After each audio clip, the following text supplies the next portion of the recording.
So today, our wealth strategy. We're going to be talking about the importance of financial IQ or financial intelligence. All right. So when we talk about financial intelligence or financial IQ, we're talking also about financial literacy. And we need to understand that in every profession, in every sector of activity, there is a certain type of language that is used. Let's say doctors use specific types of languages. You know, if you go to the doctor, he tells you what's your blood pressure, your cholesterol levels or something, and you don't know what he's talking about, well, you know, it will be complicated. All right. So the same thing happens with the lawyers when you talk about specific legal terms, and with architects when he talks about specific architectural expressions and language and so on.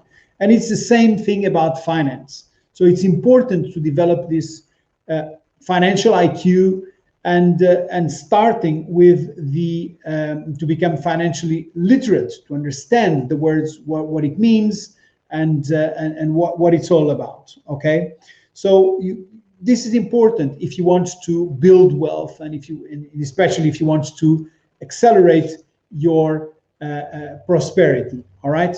So if you want to in this process of financial intelligence, it's when you learn also how to make the money work for you. That's what rich people do. They don't trade their time for money. They have money working for them. All right. So if you make an investment, yes, there is a risk. Every investment has risks. Some have more, others have less, but every single investment has a risk. But you also get a return on investment, which can be positive or negative depending on the results, on the outcome.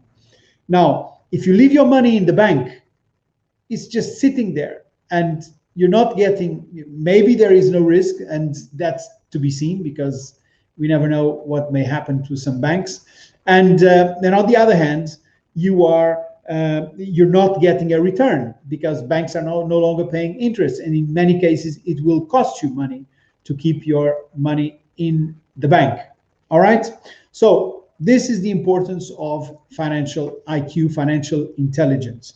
So what is specifically the financial IQ, or again, financial intelligence? You know, it's a kind of business intelligence, you know, so it's knowledge and skills that will make you understand how money works.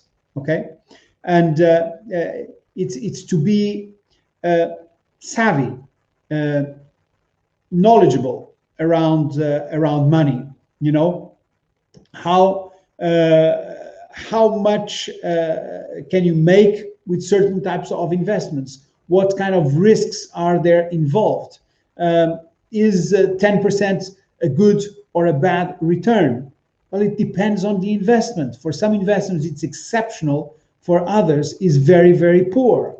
So you need to understand this. This is part of your financial intelligence and your financial IQ. All right. Now, how does it work? Okay, how does it work? It works because you have when you have money coming to you, what do you do with it?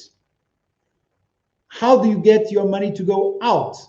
And you need to understand this. This is, I talk about this very, very often. It's why I asked you about your Financial Freedom Fund, because as part of the money management system I talk about frequently. Okay, so you need to understand that, you know, to understand the flows of the cash coming in, the cash going out, how to make it work, how to apply it, how to, you know, it's like it can be having money can be a burden for some people, but it can also be your best ally.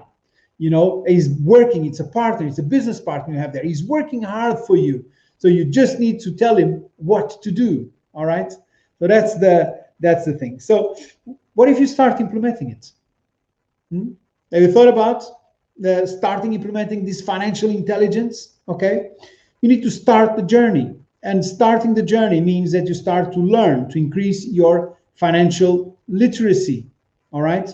This is really important, the financial IQ aspect of things, how literate you are in the financial world is really important about that. Okay. One of the things you can do is to join the Access Club, but there are many other things you can do. You can also join other clubs. There are more clubs than the Access Club, but I know that the Access Club is a particularly good one to get started in. Okay. So you can also start investing and doing some deals. Okay. Sometimes you don't know what kind of deal can I do? What can I do with my money? How can I make, but there's risks and I'm afraid and this and that, and well, this is part of all this financial literacy process. Okay. The more you understand how things work, the less fear you will have, because you have more knowledge. So so when you start, your knowledge is here and your fear is here. As you move along, as you get more financial literate, well, your knowledge will start to increase and your fear will start to decrease. And this is absolutely normal, because we are all afraid of what we don't know. But once you start to know what it is, or know what you're talking about, then of course it becomes a lot easier. All right. So just go for it. Start building assets. What is an asset? An asset is a financial placement that will put money into your pocket. It can be a house, it can be a car. Why not? If the car is rented out, if it can be many, it can be shares, it can be through dividends, it can be through royalties, there's many ways you can build assets. There's lots of assets or lots of things that can become assets. So by definition, an asset is something that puts money into your pocket.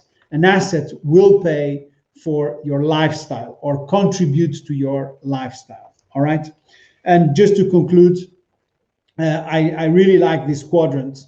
It's developed by Robert Kiyosaki. He's the writer of Rich Dad, Poor Dad. And he talks about all the quadrants. So you can be on the left side of the quadrant, which is poor people. It's people that trade their time for money, employees and people who are self-employed, who are specialists or small business owners. They are here. They can make money, yes, but they pay a lot of taxes, for instance. So these are the poor. They trade their time for money. And then you have the rich on the right side of the quadrant, where you have big business. So businesses, they own businesses with more than 500 people, for instance, more from 500 employees. And you have the investors, all right? So these pay a lot less taxes, all right? So if here maybe it's up to 40% taxes, here can go up to 60, but here it's up to 20, and here maybe it's 0, depending on how you are structured, all right? So understand that if you manage to pay less taxes legally, then you are making a lot more money, all right? So keep in mind that you have this quadrant, and of course the goal is to move from the left side of the quadrant to the right side of the quadrant, all right?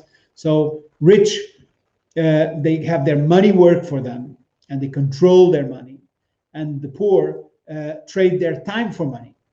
You understand? So it's very important concept, all this, all right?